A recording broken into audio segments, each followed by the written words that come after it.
Our coverage continues now of the 80th anniversary of D-Day, the invasion that changed the course of history. 8 decades later, a local man paying tribute to a well-known D-Day survivor and hero. Although George Luz Sr. has passed away, his image brought back to life in a very unique way in this week's Street Stories.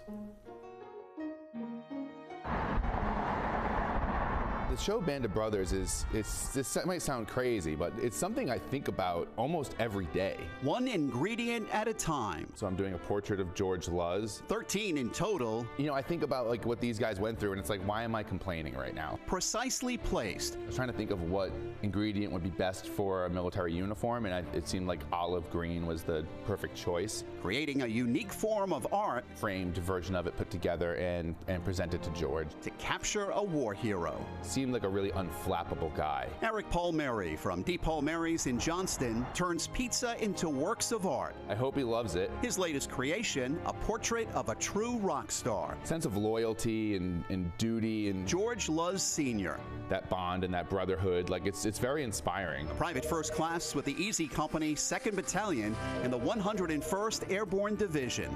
Mr. Luz landed in Normandy on D-Day. His son, George Luz Jr. So what was your dad like? Well, hey, he was the life of the party, for sure. The war, no joke. On June 6th, Luz was one of over 18,000 men who were dropped into enemy territory, death staring them right in the eye. And I've stood on that road, and I've looked at that T intersection where that machine gun was, just bearing down the street, and to realize and to understand, or maybe not understand, how in the world did they have the courage to get up and run down this street with the hail of bullets just ripping it up. Stand someplace where your dad came within an eyelash of being killed.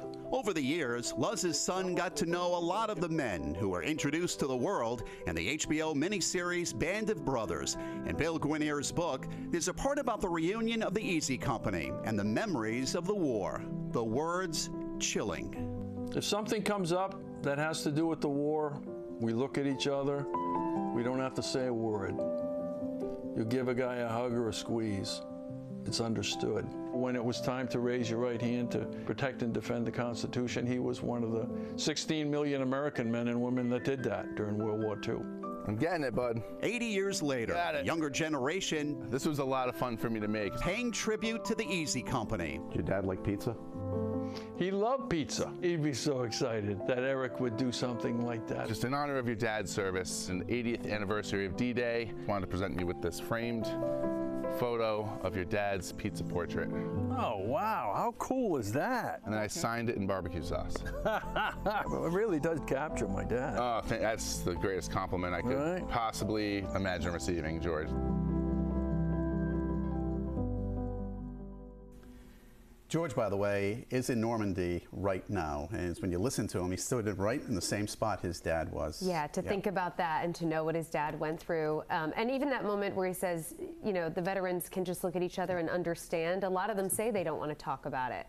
But they're there for each other. Incredible. So hats off to Eric, too. So this pizza, by the way, you're not going to eat it. It's an NFT digital collectible.